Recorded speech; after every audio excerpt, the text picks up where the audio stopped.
नमस्कार दोस्तों, स्वागत है आपका हमारे चैनल में। आज इस वीडियो में हम आपसे बात करेंगे कुछ ऐसी दवाइयों के बारे में जो कि पोस्ट कोविड हम यंग पेशेंट्स को अगर टाइमली देना शुरू करें तो जो पोस्ट कोविड कॉम्प्लिकेशन है सबसे बड़ा दैट इज़ कार्डियक अरेस्ट, जिसकी वजह से बहुत सारे यंग लोगों की डेथ हुई है इंडिया के अंदर। हम अपने अभी भी बहुत सारे यंग पेशेंट्स को बचा सकते हैं। इस वीडियो में उस मरीज़ के सवाल का जवाब मैंने दिया है जिन्होंने मुझसे पूछा था कि क्या होम्योपैथी में कुछ दवाइयाँ हैं जो हम डी डाइमर लेवल्स के हिसाब से दे सकते हैं। तो आइए आज इसी के बारे में चर्चा करेंगे और एग्जैक्ट आपको बताएंगे कुछ लाइफ सेविंग रेमेडीज़ जो कि प्रैक्टिकली इतनी ज़्यादा इफ़ेक्टिव हैं कि हम कई सारे पेशेंट्स की जान बचा चुके हैं। और आपसे भी रिक्वेस्ट है, अगर टाइमली हम इन दवाइयों का यूज़ करेंगे तो आप भी ऐसे ही बहुत सारे पेशेंट्स की जान बचा सकते हैं।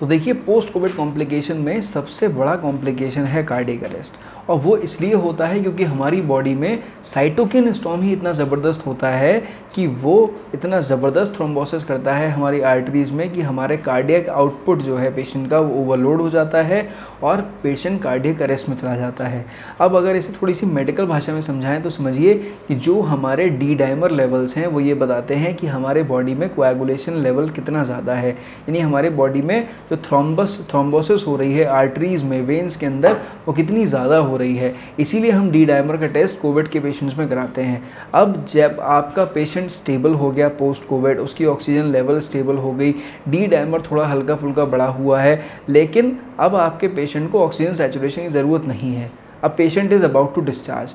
पर कुछ ऐसा होता है कि सडनली साइटोकिन स्टॉर्म फिर से फ्लेयर अप करती है और इस बार जो फ्लेयरिंग है वो बहुत रैपिड है, बहुत रैपिड थ्रोम्बोसिस है, बहुत धीरे धीरे करके सेप्टिसीमिया डेवलप हो जाता है और फिर पेशेंट कार्डियक अरेस्ट में चला जाता है। तो ये जो कंडीशन है इसमें बहुत सारे यंग पेशेंट्स की डेथ हुई है और सिर्फ यंग ही नहीं, हमने बहुत सारे लोगों को खोया है। और आप अगर किसी भी क्रिटिकल स्पेशलिस्ट से बात करेंगे इस टॉपिक के ऊपर तो वो भी यही कहेंगे कि तो नंबर ऑफ डेथ जो है अभी इस समय वो पोस्ट कोविड कॉम्प्लिकेशन में सबसे ज़्यादा कार्डियक अरेस्ट से होती है। अब अगर हम दवाइयों की बात करें तो जो सवाल एक व्यूअर ने पूछा था कि भाई डी डाइमर के हिसाब से क्या होम्योपैथी में कोई दवाइयाँ हैं, बिल्कुल हैं, लेकिन सवाल ये है कि डी डाइमर क्या है। डी डाइमर तो केवल एक इंडिकेशन है कि भाई इतना डी डाइमर है, इसका मतलब इतना कोएगुलेशन है। तो क्या आप एक इंडिकेशन के ऊपर दवा देंगे कि आप मरीज़ की कंडीशन के ऊपर दवा देंगे? तो इसलिए समझ लीजिए कि डी डाइमर सिर्फ एक इंडिकेशन है, उसके हिसाब से मरीज़ की कंडीशन है और दोनों चीज़ों को ध्यान में रखते हुए ही दवा दे सकते हैं।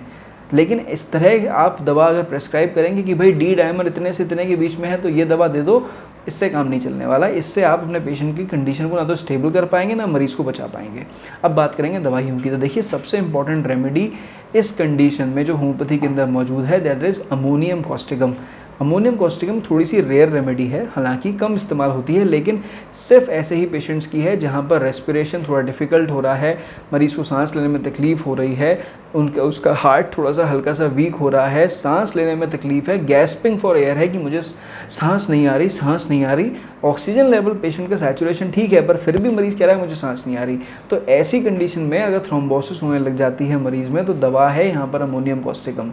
सेकेंड नंबर की रेमेडी है आर्निका मोंटाना। सबको पता है कि आर्निका भाई जो आदमी गिर जाए, चोट लग जाए, उसकी दवा है, पर बहुत कम लोगों को पता है कि ये थ्रोम्बोसिस की एक बहुत ही एफिशिएंट मेडिकेशन है। अगर पेशेंट का जो पल्स रेट है वो थोड़ा सा वीक है, फीबल है, हम मरीज़ की पल्स नहीं देख पा रहे हैं, पेशेंट को ऑक्सीजन सैचुरेशन गड़बड़ कर रहा है, सांस लेने में मरीज़ को तकलीफ़ हो रही है, उसकी बॉडी में आपको बॉडी के अंदर पिटिचल हेमरेजेस यानी अलग अलग खून के चकत्ते दिखाई दे रहे हैं उसके सरफेसेस के ऊपर कहीं ना कहीं, तो आप ये या फिर हल्का सा पेशेंट साइनोसिस की तरफ जा रहा है, ऐसी कंडीशन में the medicine is arnica Montana. अब इसके बाद तीसरी इंपॉर्टेंट मेडिसिन जो है दैट इज़ बोथ्रॉप्स लैंसियोलेटस। देखिए बोथ्रॉप्स भी एक स्नेक ग्रुप की रेमेडी है और होम्योपैथी के अंदर जब हम ब्लड के कोई भी डिस्क्रेसीज की बात करते हैं, स्पेशली कोएगुलेशन की बात करते हैं, तो snake group of remedies homeopathy के अंदर बहुत इंपॉर्टेंट है, स्पेशली बोथ्रॉप्स। अब बोथ्रॉप्स किसकी दवा है? जिसमें हाई सेप्टिसीमिया हो गया हो पेशेंट के अंदर,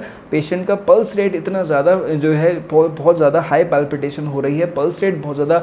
हार्ड है, फ्लक्चुएटिंग पल्स रेट है पेशेंट का, उसकी जो साइनोसिस है पेशेंट के अंदर, आपको हल्की हल्की सी साइनोसिस साइनोसिस दिखाई देने लग गई है और आपको लगता है कि we might lose the patient at any point of time,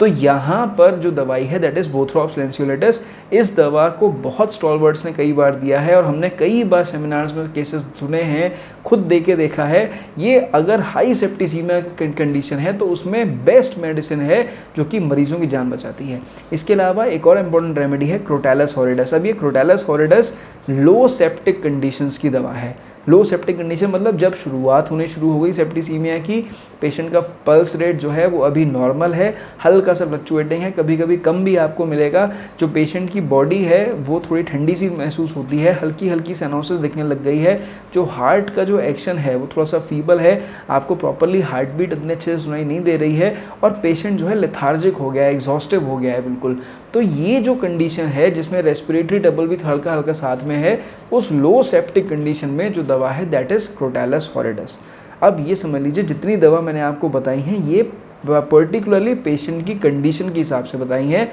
ना कि डी डायमर लेवल के हिसाब से। अब जो एक और इम्पॉर्टेंट रेमेडी है इसमें दैट इज़ लैकेसिस म्यूटा। अब देखिए लैकेसिस म्यूटा की अगर आप बात करेंगे तो ये भी एक स्नेक ग्रुप की रेमेडी है, पर ये किसे दे सकते हैं, जब कोई पेशेंट ऑलरेडी हार्ट अफेक्शन से जूझ रहा हो, जिसका ऑलरेडी हार्ट कमज़ोर हो, जिसके हार्ट के वॉल्व्स में कोई प्रॉब्लम हो, मतलब वाल्वुलर डिजीज़ उसको हो रही हो, कोई भी वॉल्व उसका पहले से गड़बड़ हो और ऐसे में कोविड हो गया, कोविड के बाद अब पेशेंट की स्थिति में ये पहुंच गया, तो आप यहाँ पर उस पेशेंट की कंडीशन को समझिए कि उसके गले, सीने गले के आसपास उसे बहुत कंस्ट्रिक्शन लगता है, उसे घुटन लगती है, सांस लेने में तकलीफ होती है, हार्ट उसका ऑलरेडी वीक है क्योंकि वाल्वुलर डिजीज़ थी, एक आध वॉल्व उसका गड़बड़ था और अब ऐसे में कोविड की वजह से उसके लंग्स भी वीक हो गए। तो यहाँ पर जो दवा आती है दैट इज़ लैकेसिस म्यूटा, बहुत ही इफेक्टिव रेमेडी है।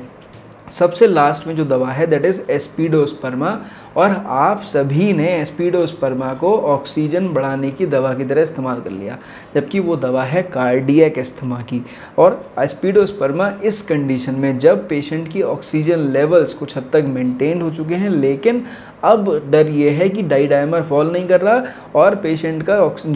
जो कंडीशन है वो धीरे धीरे करके गड़बड़ कर रही है, तो यहाँ पे दवा जो है दैट इज़ एस्पिडोस्पर्मा। अब अगर आप मुझसे पूछेंगे कि ऐसी कोई एक दवा बता दीजिए जो कि हम अपने मरीज़ को दे दें और उसके बाद वो हमारा मरीज़ बच जाए, प्रिवेंटिव रेमेडी के तौर पर दे दीजिए कि थ्रोम्बोसिस ना हो, तो देखिए प्रिवेंटिव रेमेडी कोई नहीं है।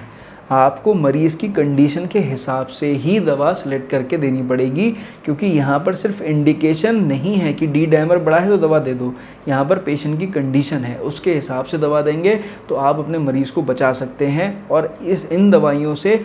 इस कोविड सिचुएशन में मैंने ही नहीं, मेरे बहुत सारे कलीग्स और बहुत सारे सीनियर्स ने कई मरीज़ों की दवा जानें बचाई हैं सिर्फ सही समय पर सही दवा देकर। तो आशा करता हूँ आपको समझ में आया होगा कि होम्योपैथी इमरजेंसी कंडीशंस की बहुत ही अच्छी दवा साबित हो सकती है, बशर्ते पेशेंट कंडीशन के हिसाब से आपने दवा प्रेस्क्राइब करी हो तो आशा करते हैं इस वीडियो को आप लोगों तक पहुंचाएंगे कि उन्हें सही बात समझ में आए और सही समय पर सही दवा देने से किसी भी मरीज़ की जान कभी भी बच जाए। मेरी तरफ से नमस्कार, थैंक यू।